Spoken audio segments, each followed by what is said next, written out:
what was Meghan's worst moment of 2024, Lady Colin Campbell? Without a doubt, Dan, the fact that her father's 80th birthday came and went.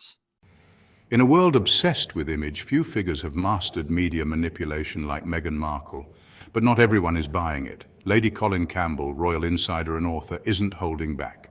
Today we break down her explosive claims, from Meghan allegedly setting up her own father to the shocking way she's influenced Prince Harry's fall from grace. And she knew that no male Markle had lived to 80 before, and her father said he would never live to be 80. And she completely ignored the birthday. She has not sent him so much as a safety pin or even a common pin. She has totally ignored it. And I'll give her friend Tyler Perry his due, because Tyler Perry has shown Meghan, if not the rest of the world, how decent people behave with estranged relations.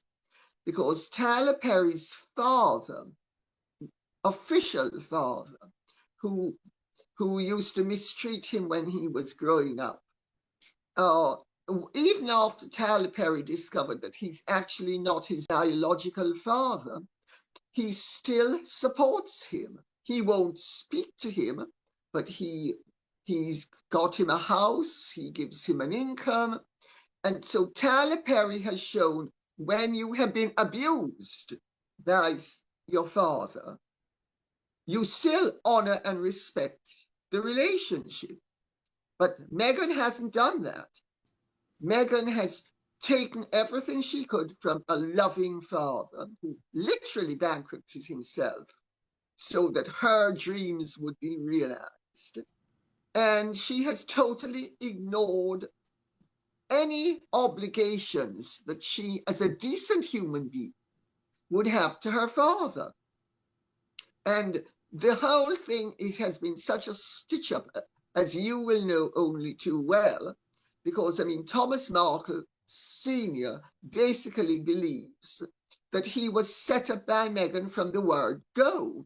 You know, the whole Jeff Rayner thing is highly suspicious, because Jeff Rayner works with and worked with Meghan before, during and after the setup with her father. And Jeff Rayner is the one who got in touch with Samantha to suggest and gave Samantha various undertakings, and Samantha talked her father into restoring his reputation.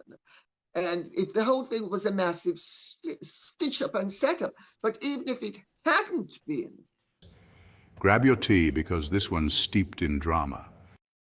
Lady Campbell destroys Meghan Markle's family manipulation exposed. Let's start with what Lady C calls Meghan's worst moment of 2024. Thomas Markle, her father, turned 80, a milestone birthday. Meghan, not even a card, not a text. What's so terrible about somebody who is being introduced trying to restore his dignity? And is that enough to discard a loving father? So I think Meghan's shown us, and Tyler Perry is the perfect foil, because you know he's supposed to be good friends with Meghan, in quotes, but he has shown us and shown up Meghan, because there's no excuse for the way she has behaved towards her father. I think there's a very good reason, because she couldn't maintain the false facade that she has presented to Harry and have a relationship with her father. That's the reality of the situation. But Lady C, that is a fascinating potential theory, that actually Meghan wanted Thomas Markle to fall before the wedding. She wanted to be able to accuse him of working with the paparazzi because for Harry, she had manipulated Harry to the point where Harry would have decided that was a sort of terrible act that deserved Thomas to be thrust out. Yes, yes. I think she orchestrated the whole thing. Well, her family thinks she orchestrated the whole thing as well. But I thought that she had orchestrated, if not the whole of it, she had opportunistically used it. I thought this before I knew the family.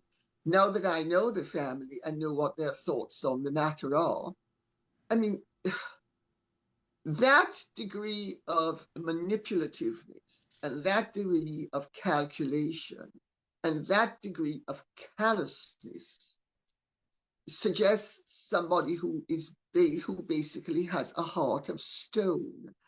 And I mean, that is, if you have ever read the Cleckley book on the Mass of Sanity, which is about the psychopathic personality, that sort of conduct is suggestive of somebody who has a degree of psychopathy in their makeup.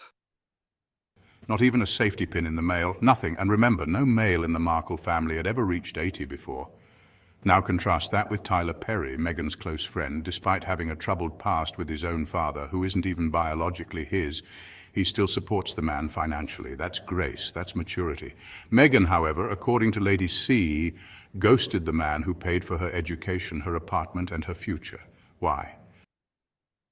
Because the thing is, Lady C, we know that Meghan Markle had a very long history with the paparazzi before she entered the royal family. And the understanding now is that she still works with agencies like Backgrid. So why on earth would that be a reason to cut loose your father? Well, she was looking for reasons. And she needed to create a reason. Because if she hadn't created a reason, her father would have met Harry, and her father is straightforward, honest, garrulous, and he would have given the game away. And Harry would have realized that, hang on a second, something is amiss here.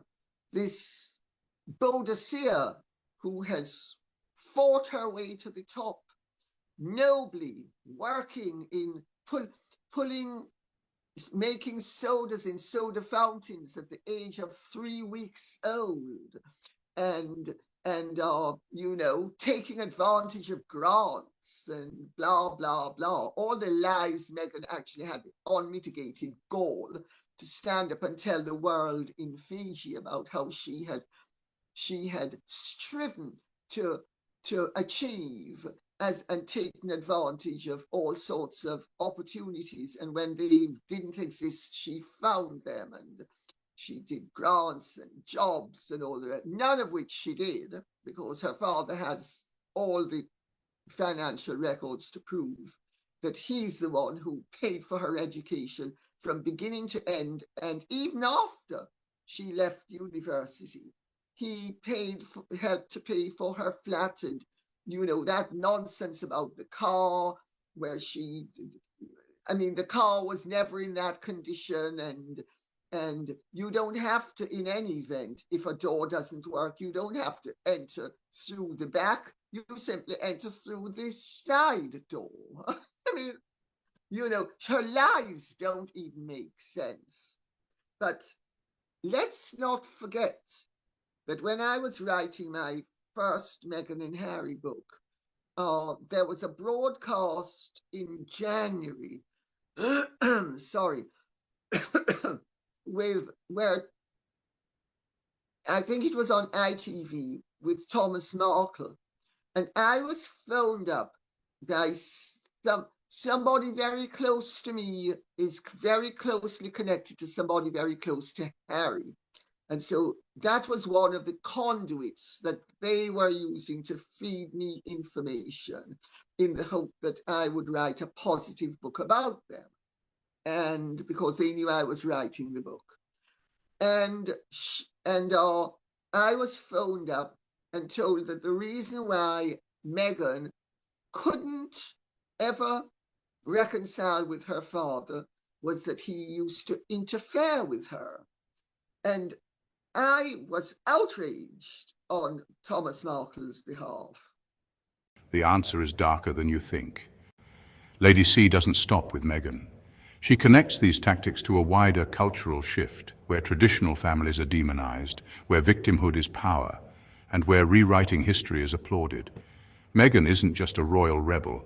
She's a symbol of a larger movement, the erosion of family, tradition, and truth. But of course, if I had been a less sensible person than I am, I could have put it in. There could have been a police investigation. I mean, can you imagine the way his reputation would have been destroyed? And God forbid that Meghan would have been interviewed and said, "Oh yes, I remember," or "I think I remember," and then all of a sudden it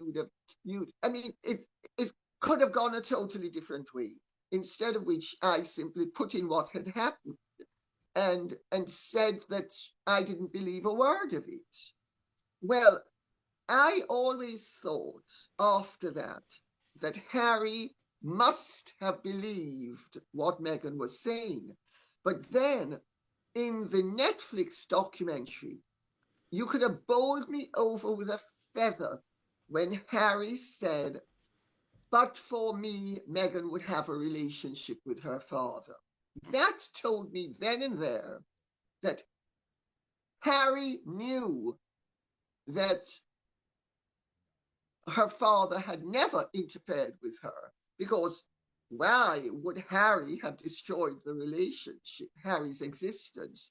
Because if what I had been fed was true, whether Harry existed or not, Meghan wouldn't have wanted to have a relationship with her father. Do you see what I'm getting at? Totally.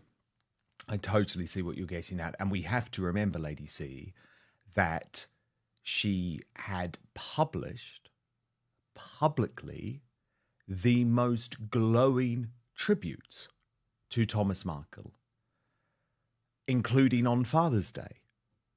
So it doesn't make any sense to suggest that she had somehow turned on Thomas, because she really hadn't. I mean, yes, Samantha has made it clear that when she became famous, she was embarrassed about her family, but she still publicly had a relationship with her father.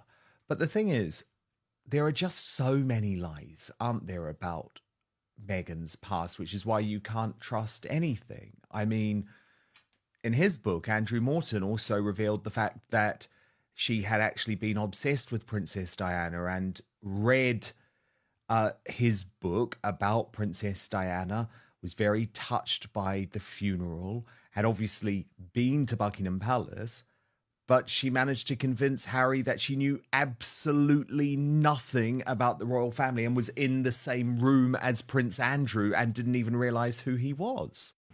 And in this cultural chaos, the biggest victims may be her own children, raised on a version of history crafted for public sympathy, not reality. Lady Colin Campbell has ripped off the mask, and love her or hate her, she's forcing a conversation we need to have. Is Meghan Markle a misunderstood outsider or a calculated media manipulator? Has Harry fallen in love or fallen from grace? Let me know your thoughts in the comments, and if you want more deep dives like this, hit that like button and turn on notifications so you never miss an upload. Until next time, stay sharp, stay curious, and stay questioning. Truth doesn't need headlines, just eyes willing to see.